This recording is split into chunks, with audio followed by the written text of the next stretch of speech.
সংগ্রামী সাথী বন্ধুগণ, এই দেশের মানুষ বিএনপির কাছে আওয়ামী লীগ নিরাপদ নাই।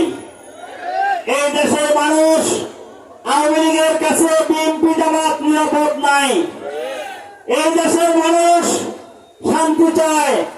একমাত্র শান্তির স্থান হল ইসলামী আন্দোলন বাংলাদেশ, 7 টাকার ছায়াতল। সংগ্রামী সাথী বন্ধুগণ, আমি আপনাদেরকে একটা সংবাদ দিতে চাই, সেটা হলো এই দেশ 53 বছর হয়েছে দেশ পরিচালনায় তারাই সর্বপ্রথম দায়িত্ব পালন করছেন। একটা হচ্ছে বিএনপি জামাত, তাদের শাসনামল আমরা দেখেছি। আরেকটি হচ্ছে আওয়ামী লীগ, তাদের শাসনামল আমরা দেখেছি। প্রেসিডেন্ট এরশাদ, তার শাসনামল আমরা দেখেছি, ঠিক না ভাই? এখন বাকি হচ্ছে শুধু ইসলামী আন্দোলন বাংলাদেশ।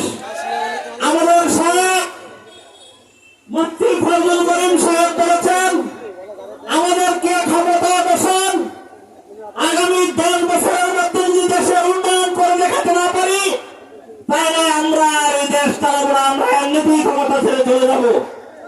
অতএব একবার হলো ইসলামী আন্দোলন বাংলাদেশ 7 টাকার প্রতীকে ভোট দিয়ে ইসলামকে বিজয়ী আদর্শ হিসেবে প্রতিষ্ঠা করা দরকার আছে না নাই?